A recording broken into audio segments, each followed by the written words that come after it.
All right, welcome to another trail guide. Today we're up at Mount Washington and I'm going to take you guys through two of the green trails. One is the Green Line, which has been around for years and it's the longer one, and the other one is Panda Gardens, which opened in 2020 and it's about a third of the length. We'll talk about the features, we'll talk about what kind of bike you should have, what kind of experience you need, and what you can get out of riding these trails regardless of your experience or skill level. So we're going to take the Green Line all the way down to the chair, which will give me a bit of time to tell you guys about the trails. So basically anyone can do these. What Mount Washington says is that as long as you've ridden a bike and you're comfortable staying up on two wheels, you can do Green Line.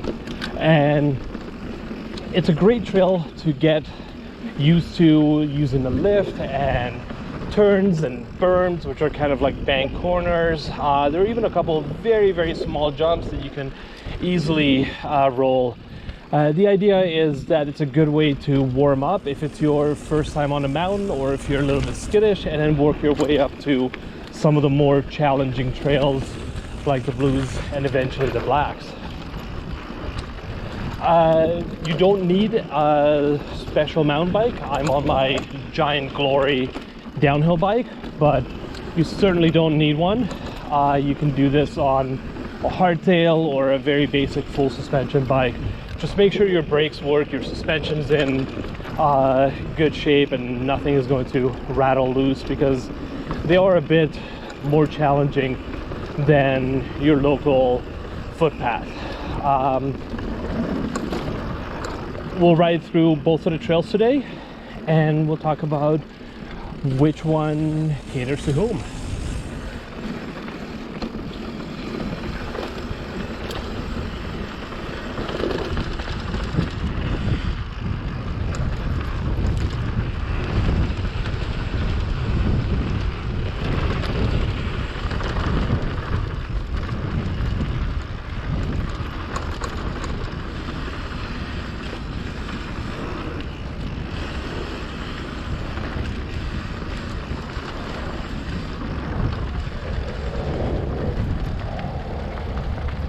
Okay, we're gonna get in line and start riding the chair after that.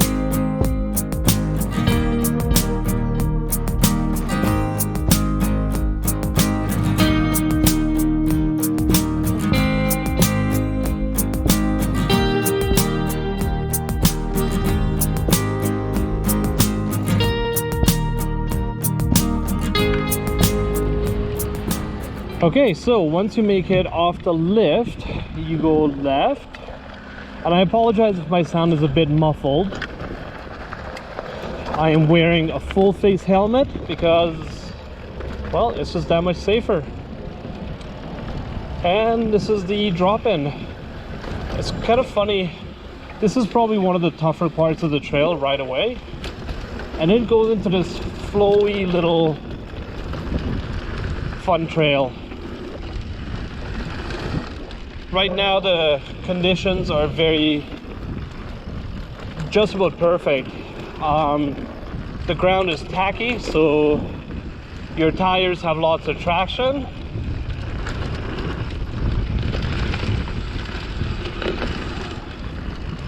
But it's not a mud puddle. So as you can tell, I'm gonna go a little bit slower today. I definitely am not doing these videos to show you guys my personal record attempts. The great thing about this trail is what you'll see right here, just stunning views. You really don't have to be a great mountain biker to appreciate that. You got little features like a bridge here, followed by a hairpin turn on a berm. It's been raining for about a week, so it's a little bit muddy, but really nothing to be concerned about. Another beautiful view here. And again, this is a great trail to practice how fast you should go into a corner, when to brake, And if you mess up, it's no big deal. There are very forgiving corners, and if you go off the trail, most of it is a little field or small rocks, nothing that'll really get you hurt. But there are also cool things like a jump here. Oh, here we go. So you can practice those.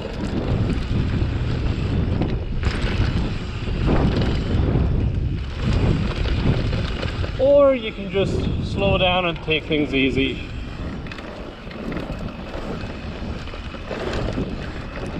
It's a great warm-up trail, even if you are an experienced rider. I have some friends who've been riding for years, and every time they go to Washington or Whistler, they will ride a green first. Gets you warmed up, gets you used to the bike, especially if you ride multiple bikes. If you have a different bike for the bike park, it will probably behave a lot differently than your trail bike.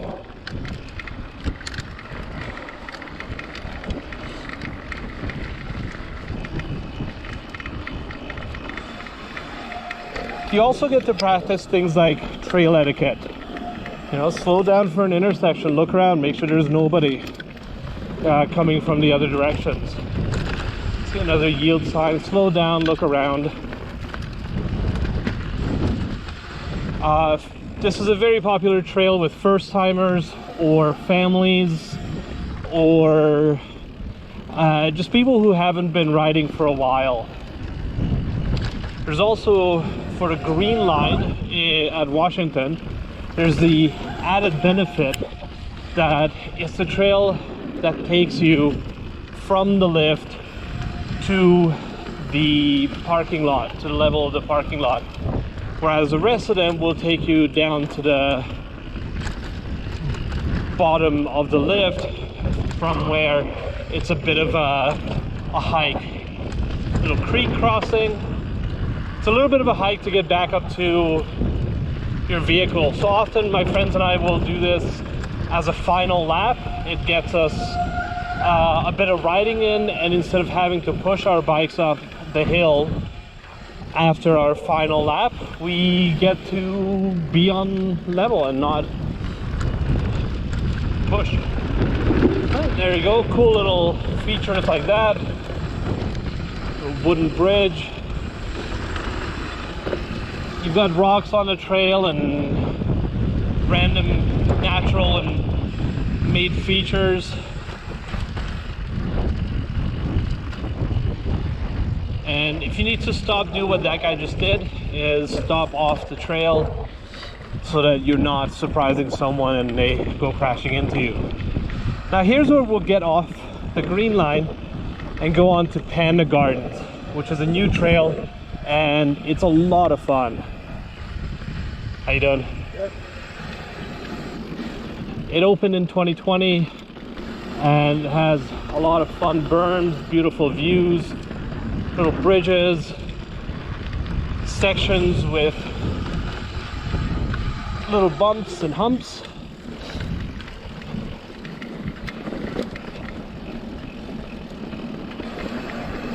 And it's just a nice little break from the straightforwardness of the green line all the time.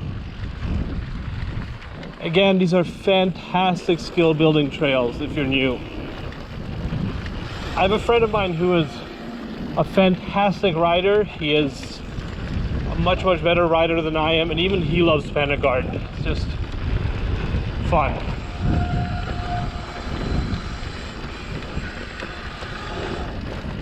And this is where Panda Garden ends. It's just a little side adventure. And then we go back into Green Line. Give other riders lots of space, especially on the greens and blues. Recognize that they may be new and everyone's just here to have fun.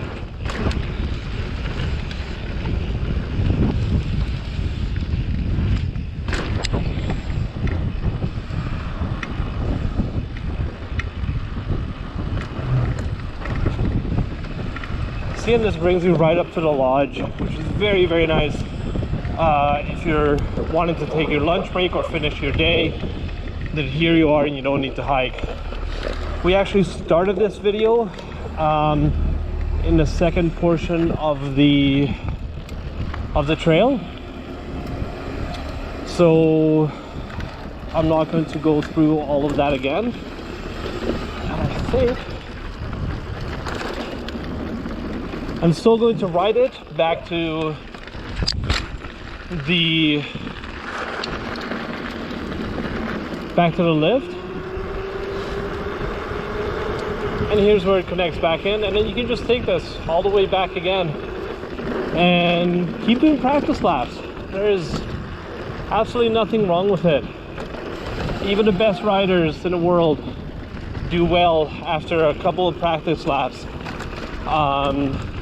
So if you're new, check out Green Line, check out Panda Gardens, and you really don't need a fancy, expensive bike. You really don't need a lot of experience. Have your wits about you, respect other riders on the trail, and start working on your skills. Alright, so if you like this video, please subscribe. And let me know what other trails you want me to do a ride-through guide for. I'll definitely be doing another guide for the blues and the blacks up at Mount Washington, but anything that you'd like to see, let me know, and I will try to make it happen for you. Thank you for watching. Happy trails.